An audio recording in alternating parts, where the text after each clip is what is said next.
From PBS NewsHour Student Reporting Labs and WETA, this is On Our Minds with Ashley and Tyler, a podcast about the teenage experience made by teenagers for teenagers. Because we all need a place to feel heard.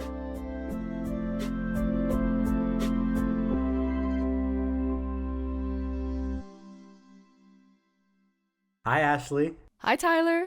I'm so excited for this week's episode because this week we have a very special conversation with another star athlete.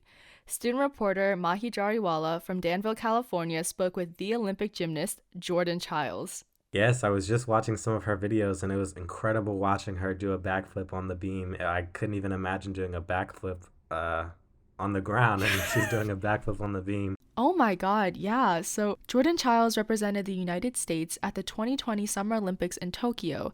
And I don't know if you remember, but Simone Biles suddenly had to withdraw.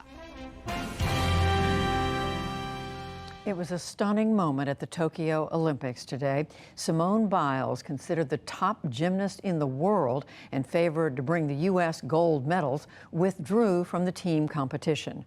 Her decision came after her performance on the vault, and she said it was not because of a physical injury.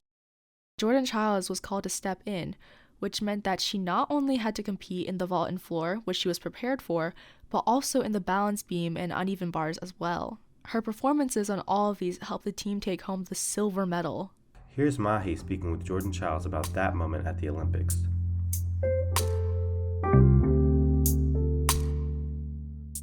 The team finals at the 2020 Olympics, Simone Biles withdrew from the balance beam and uneven bars, so you got the opportunity to do those events. How did you mentally prepare for those routines since that wasn't what you had initially planned? I was literally just like, wow, what do I do? And so my coach had told me, Jordan, you need to go in for bars and beam. And I was like, you're kidding, right? Like I asked her, I was like, you're kidding. I was like, do I actually put these on? And she was just like, yes. And I was like, okay. So, in me, I'm like, my funny self, I'm like, wow, this is about to happen. Like, whoa, what's going on? Putting my grips on and, Simone comes over and she's like, you got this. Like, you'll be perfectly fine. I promise you. In my mind, I'm like, man, I'm putting my feet in the hugest shoes of all time. And you want me to go up there? Okay, I guess. I wasn't just doing it for myself. I was doing it also for her. Because she's my ride or die. She's somebody that I looked up to. So I was like, in this moment, like, I'm doing this for you. We're going to go all the way to the end, no matter what. And so that's what I did.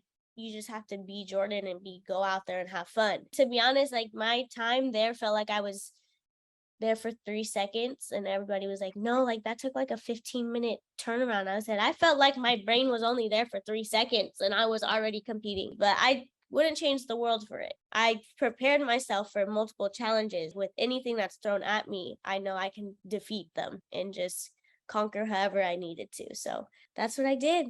Yeah, and you did amazing. What advice do you have for young athletes of any sport, especially anyone who may be not performing as well as they could?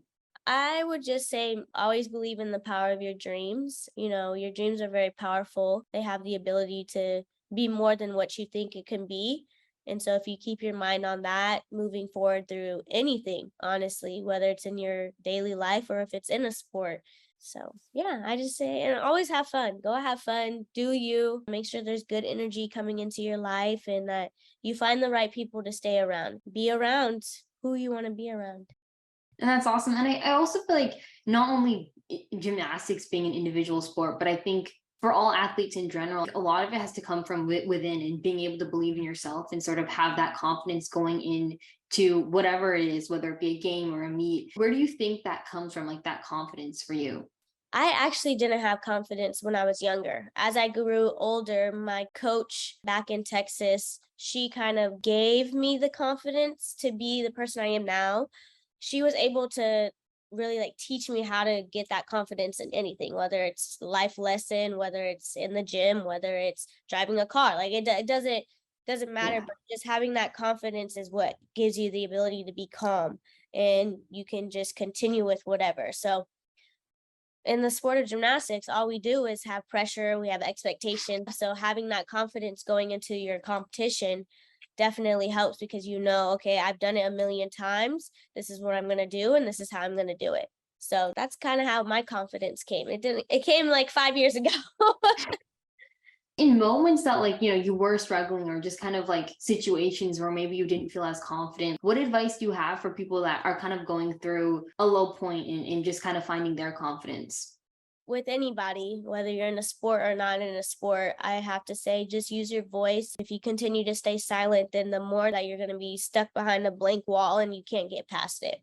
I was able to talk to like a sports psychologist, a therapist, to help me kind of get past those roadblocks. I was able just to be able to speak my mind. And when you have somebody that you feel comfortable to speak your mind and just tell them your story, you feel so much better. You feel a relief. You feel like, oh wow, what have I been missing? Because you finally just had the ability to lay it all on the table.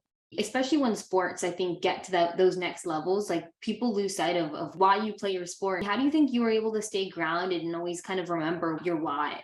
I love the fun of it. I love being able to recognize the ability of not everybody's the same. And that's a huge thing in the gymnastics world right now that's kind of shifting. Like people need to understand, they need to understand our mental health, our physical health, our emotional health, everything like that. Thank you so much. I appreciate your time. No, thank you.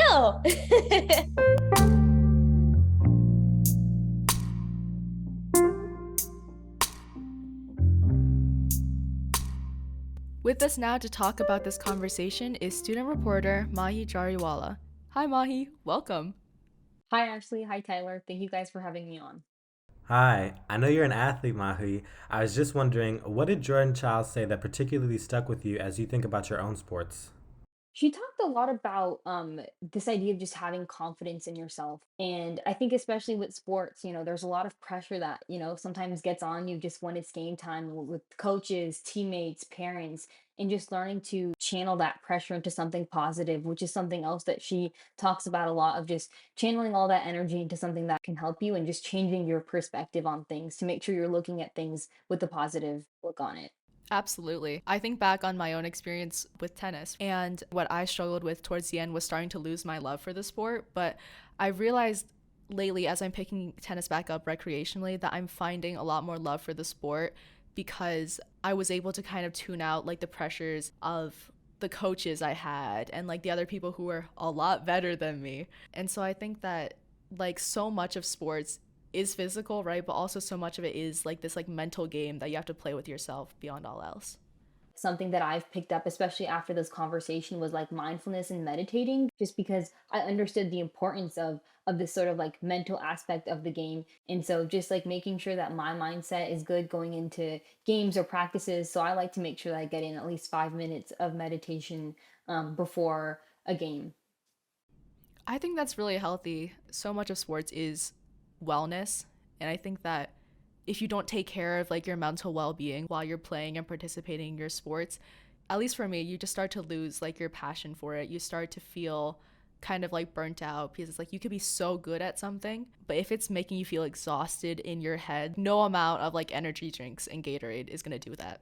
I was going to say something about how I get nervous before cross country meets before like my career ended in cross country after 2 years. I only did it because I needed a PE credit and I was already running before. And so for me, like cross country was never really something that I particularly enjoyed. It was just something that I was already doing, not very successfully. And I just also continued it at school. So I feel like partially that's another thing with like the mentality thing. Like if you're not into something and if something is not working for you and you try to like continue pursuing it or whatever, like you have to be in it because you love it and it's because something that you want to pursue and not just because this is something that, might be cool or whatever. Like this has to be something that's like you feel like is a deep part of you.